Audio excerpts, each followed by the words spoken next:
സുഹൃത്തുക്കളെ നമസ്കാരം. വയനാടൻ ചുരത്തിൽ ഉപേക്ഷിക്കപ്പെട്ട നിലയിൽ കിടന്നിരുന്ന ആഡംബര കാർ, അതിനുള്ളിൽ കഴുത്തറക്കപ്പെട്ട നിലയിൽ ഒരു മനുഷ്യൻ, കാണാതായ ഡ്രൈവർ, കാട്ടിൽ നിന്ന് ഗുരുതരാവസ്ഥയിൽ കണ്ടെത്തിയ മറ്റൊരാൾ. സജിത്ത് ശങ്കറിനും സജിക്കും എന്താണ് സംഭവിച്ചത്? കൊലയാളി എന്ന ക്രൈം ത്രില്ലറിൻ്റെ 60-ാം ഭാഗത്തിലേക്ക് നമുക്ക് പ്രവേശിക്കാം. സമ്മേളനത്തിനായി വയനാട്ടിൽ നിന്ന് വന്ന ബത്തേരിക്കാരനായ ഹസനാർ അങ്ങോട്ട് പോയത് കോഴിക്കോട് നിന്നും വിമാനത്തിലാണ്. തിരിച്ചു പോകാനും വിമാനം തന്നെ ആയിരുന്നു ഹസനാരുടെ പ്രിഫറൻസ്. പക്ഷേ ബാംഗ്ലൂരിൽ നിന്നും പിറ്റേന്ന് തന്നെ മടങ്ങിപ്പോരാൻ കഴിയുമോ എന്ന് ഒരു സംശയം ഹസനാർക്കുണ്ടായിരുന്നു. 1-2 ചെറിയ പദ്ധതികൾ ആലോചനയിലുണ്ടായിരുന്നു. കൃത്യമായി അതിനുള്ള ആളുകളെ കാണാൻ കിട്ടിയാൽ ഒരു ദിവസം കൂടിയെങ്കിലും താമസിക്കണം. അവരെ കാണാൻ കഴിയുമോ എന്ന് ഉറപ്പില്ല താനും. അതുകൊണ്ടാണ് മടക്കയാത്രയ്ക്കുള്ള ടിക്കറ്റ് നേരത്തെ എടുക്കാതിരുന്നത്. ബാംഗ്ലൂരിൽ ചെന്നതിന് ശേഷം സാഹചര്യം നോക്കി മടക്കയാത്ര തീരുമാനിക്കാനും അതിനുശേഷം മടക്കയാത്രയ്ക്കുള്ള ടിക്കറ്റ് ബുക്ക് ചെയ്യാനുമായിരുന്നു ഹസനാരുടെ പദ്ധതി. എന്നാൽ കാണും എന്ന് പ്രതീക്ഷിച്ചവരെ കാണണമെങ്കിൽ ഒരാഴ്ച കൂടി കഴിയണം. അത് ഏതായാലും നടപ്പുള്ള കാര്യമല്ല. അതുകൊണ്ട് ആ പദ്ധതി അങ്ങ് ഉപേക്ഷിച്ചു. അപ്പോൾ പിന്നെ പിറ്റേന്ന് തന്നെ തിരിച്ചു പോരാമല്ലോ. അവിടെ തങ്ങേണ്ടതായ ഒരു സാഹചര്യവും അങ്ങനെയാണെങ്കിൽ ഇല്ല. എന്നാൽ പിന്നെ എത്രയും വേഗം മടക്കയാത്രയ്ക്കുള്ള ടിക്കറ്റ് ബുക്ക് ചെയ്തേക്കാം. അപ്പോൾ അവിടെ നിന്നും ടിക്കറ്റ് റിസർവ് ചെയ്യാൻ നോക്കിയെങ്കിലും ഹസനാർക്ക് അതിന് കഴിഞ്ഞില്ല. 2 ദിവസം ബാംഗ്ലൂരിൽ തങ്ങിയാൽ വിമാനത്തിൽ വരാം. അതിൻ്റെ ആവശ്യമുണ്ടെന്ന് അയാൾക്ക് തോന്നിയില്ല. വിമാനത്തിൽ വരണമെന്ന് ഹസനാർക്ക് നിർബന്ധമില്ലല്ലോ. 2 ദിവസം വെറുതെ നിൽക്കേണ്ട ആവശ്യമില്ല. അത്രയും ദിവസം നാട്ടിൽ നിന്നാൽ അതുകൊണ്ട് ഗുണമുണ്ട്. അതുകൊണ്ടാണ് ഹസനാരും സജിത്ത് ശങ്കറിനോടൊപ്പം പോരാൻ താൽപ്പര്യം കാണിച്ചത്.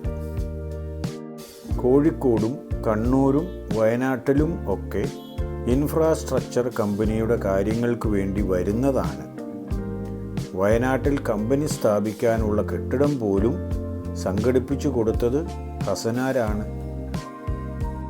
അങ്ങനെ വരുമ്പോൾ മാത്രമല്ല, മറ്റു പല സാഹചര്യങ്ങളിലും ഹസനാറിൽ നിന്നും സഹായം അളവില്ലാത്ത തോതിൽ ലഭിച്ചിട്ടുള്ളതാണ് സജിത്ത് ശങ്കറിന്. അങ്ങനെ ഒരു സുഹൃത്തിനെ സഹായിക്കാൻ കഴിയുമ്പോൾ അത് ചെയ്യാതിരിക്കാൻ പാടില്ലല്ലോ. കോഴിക്കോട് വഴി പോയാലും ദൂരം വളരെയൊന്നും കൂടുതലില്ല. വയനാട് വഴിക്ക് തിരിച്ച് നാട്ടിലേക്ക് പോകാം എന്ന് സജിയോട് സജിത്ത് ശങ്കർ പറഞ്ഞു. അയാൾക്കും പാലക്കാട് വഴിയേക്കാൾ കൂടുതൽ പരിചയമുണ്ടായിരുന്നത് വയനാടൻ ചുരം വഴി തന്നെയാണ്. അയാൾ അതിന് സമ്മതം മൂളിയതേ ഉള്ളൂ. ഏത് വഴിയാണെങ്കിലും സജിക്കെന്നാ കുഴപ്പം? ഇതിലെയും വണ്ടി ഓടിക്കാൻ സജിക്ക് സമ്മതമായതുകൊണ്ട് പ്രത്യേകം ഒന്നും പറഞ്ഞില്ല എന്ന് മാത്രം. രാത്രി യാത്രാ നിരോധനം തുടങ്ങുന്നതിന് മുൻപ് തന്നെ മുത്തങ്ങ ഫോറസ്റ്റ് ചെക്ക് പോസ്റ്റ് കടക്കണം എന്ന് മാത്രം. അതവർക്ക് സാധിക്കുകയും ചെയ്തു. അവിടെ നിന്നും അടുത്ത് തന്നെയുള്ള ഹസനാരുടെ വീട്ടിലേക്കാണ് അവർ വന്ന് കയറിയത്. അക്കാര്യം വരുന്ന വഴിയിൽ വെച്ച് തന്നെ തീരുമാനിച്ചതാണ്. ഹസനാർ വിവരം വീട്ടിൽ വിളിച്ച് പറഞ്ഞതുമാണ്. സുഹൃത്താണെന്ന് പറഞ്ഞാലും ഹസനാരുടെ വീട്ടിൽ പോകാൻ സാഹചര്യം സജിത്തിന് ഇതുവരെയും ഒത്തുകിട്ടിയിരുന്നില്ല. അവിടെ കുറച്ചു സമയം ഇരുന്ന് ക്ഷീണം തീർത്ത് അത്താഴവും കഴിച്ചതിന് ശേഷമാണ് അവർ യാത്ര തുടർന്നത്. അപ്പോഴേക്കും സമയം 10 മണിയും കഴിഞ്ഞിരുന്നു. റോഡ് താരതമ്യേന വിജനമായി തുടങ്ങിയിരുന്നു. ബത്തേരി വിട്ടതിൽ പിന്നെ കാര്യമായ വാഹനങ്ങളൊന്നും മുന്നിൽ നിന്നോ പിന്നിൽ നിന്നോ കടന്നുപോയില്ല. പിറ്റേ ദിവസം രാവിലെ മുതൽ തന്നെ വയനാടൻ ചുരത്തിലെ 9-ാം വളവിനും 8-ാം വളവിനും ഇടയിൽ ഒരു വാഹനം നിർത്തിയിട്ടിരുന്നത് അതിലെ കടന്നുപോയിട്ടുള്ള വാഹനങ്ങളിലെ ഡ്രൈവർമാർ പ്രത്യേകം ശ്രദ്ധിച്ചിരുന്നു. എന്നാൽ അവർ വാഹനം നിർത്തുകയോ ഇറങ്ങി വിവരമന്വേഷിക്കുകയോ ഒന്നും ചെയ്തില്ല. അതിന് കാരണവുമുണ്ട്. ദീർഘദൂരം വണ്ടി ഓടിച്ചു വരുന്ന ചിലർ മടുപ്പ് തോന്നുന്നിടത്ത് നിർത്തി വിശ്രമിക്കാറുള്ളതാണ്. ചിലപ്പോൾ കുറച്ചുനേരം ഉറങ്ങുകയും ചെയ്യും. വല്ലപ്പോഴുമൊക്കെ അങ്ങനെ നിർത്തിയിടുന്ന വാഹനങ്ങളെ കാണാറുള്ളതുകൊണ്ട് അതിനെപ്പറ്റി കൂടുതൽ ആരും ചിന്തിച്ചില്ല. കോഴിക്കോട്ടേക്ക് കൽപ്പറ്റയിൽ നിന്നും രാവിലെ പോയ KSRTCയിലെ ഡ്രൈവർ അങ്ങോട്ട് പോയപ്പോൾ തന്നെ ആ വാഹനത്തിനെ ശ്രദ്ധിച്ചിരുന്നു. ലക്ഷറി കാറാണല്ലോ, അപ്പോൾ പിന്നെ ഡ്രൈവർമാർ ശ്രദ്ധിക്കാതിരിക്കുമോ? വണ്ടിക്ക് തകരാറെന്തെങ്കിലും പറ്റിയതായിരിക്കും എന്നാണ് അവരൊക്കെ കരുതിയത്. അങ്ങനെയാണെങ്കിൽ മെക്കാനിക്കിനെ വിളിച്ചു വരുത്തി വാഹനത്തിൻ്റെ തകരാർ പരിഹരിക്കാതെ അവർക്ക് മുന്നോട്ട് പോകാൻ കഴിയില്ല.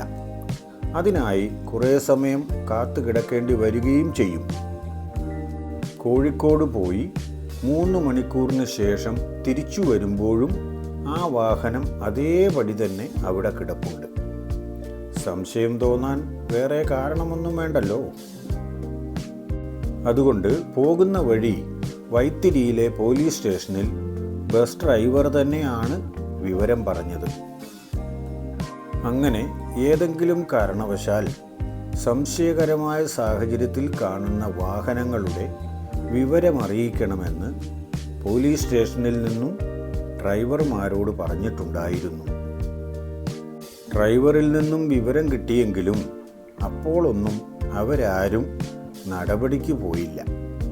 അത്യാവശ്യം തിരക്കുകൾ ഉണ്ടായിരുന്നതെല്ലാം തീർത്തു കഴിഞ്ഞ് അവിടേക്ക് ചെല്ലുമ്പോഴും വാഹനം അതേപടി തന്നെ കിടക്കുന്നു. ആരും അങ്ങോട്ട് അടുത്തിട്ടുമില്ല, ശ്രദ്ധിച്ചിട്ടുമില്ല.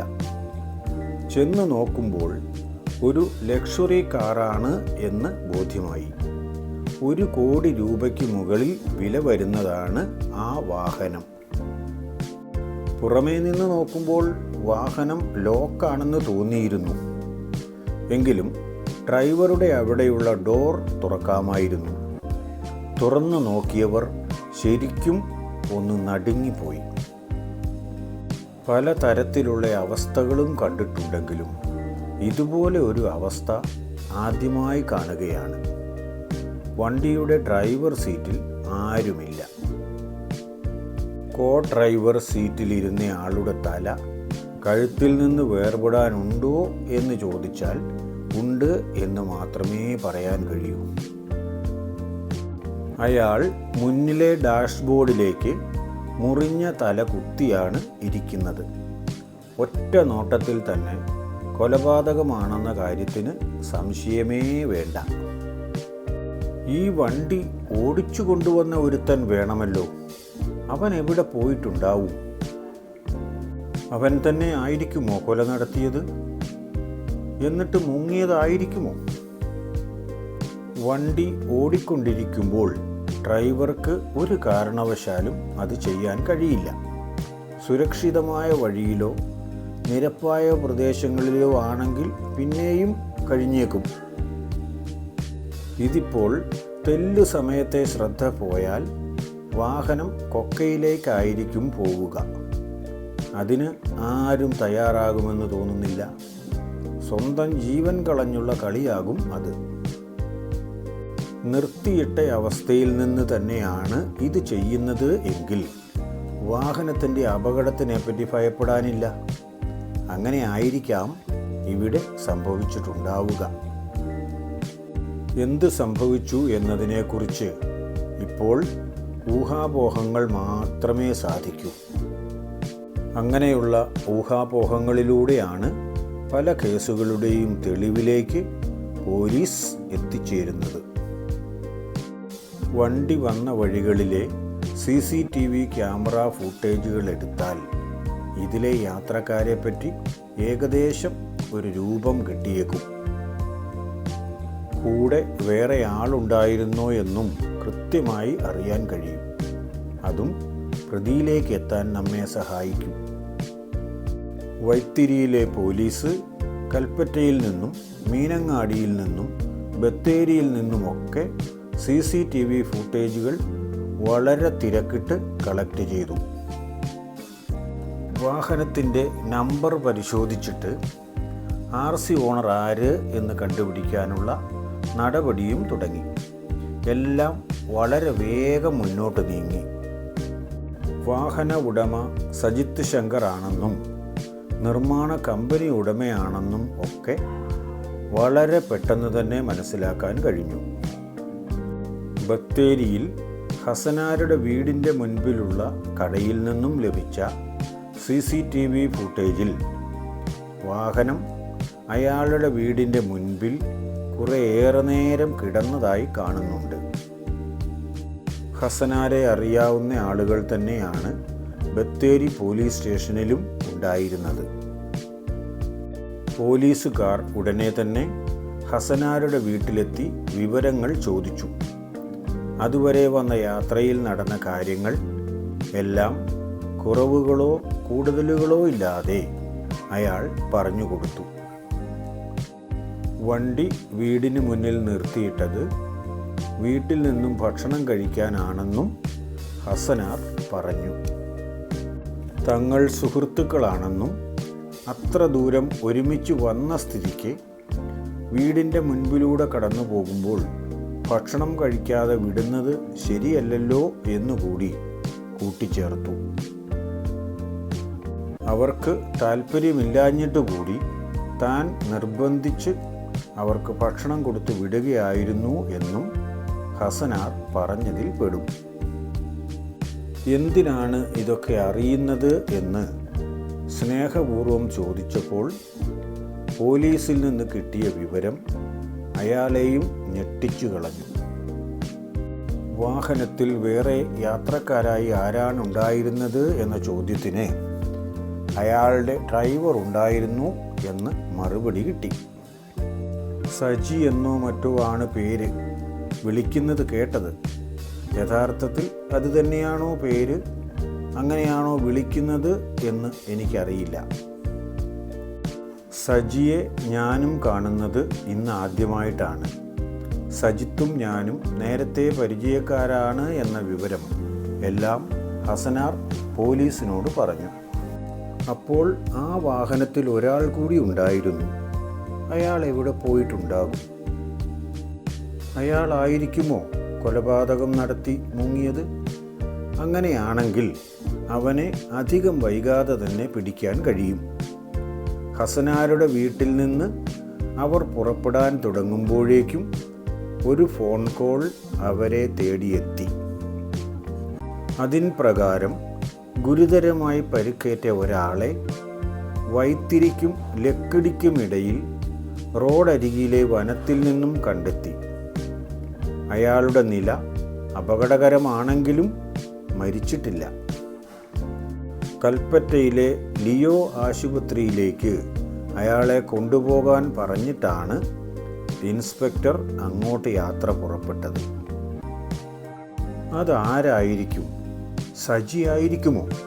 അതോ മറ്റാരെങ്കിലുമോ? ഈ സംഭവവുമായി ബന്ധപ്പെട്ടവരാകണമെന്ന് ഒരു നിർബന്ധവുമില്ലല്ലോ. ബന്ധപ്പെട്ടവരായിക്കൂടാ എന്നുമില്ല. രണ്ടാമത്തെ സാധ്യതയാണ് പോലീസിന് കൂടുതൽ ഇഷ്ടമുള്ളത്. ചുരത്തിലെ വാഹനത്തിൽ കണ്ട മൃതദേഹം ആരുടേതാണ്? കാട്ടിൽ നിന്നും കണ്ടെത്തിയ പരിക്കേറ്റ ആൾ തന്നെയാണോ കാണാതായ ഡ്രൈവർ? കൊലപാതകത്തിന് പിന്നിലെ യഥാർത്ഥ സത്യം എന്താണ്? ഇതെല്ലാം അറിയാൻ കാത്തിരിക്കുക കൊലയാളി ഭാഗം 61 വീണ്ടും കാണാം. നിങ്ങൾക്ക് നന്ദി.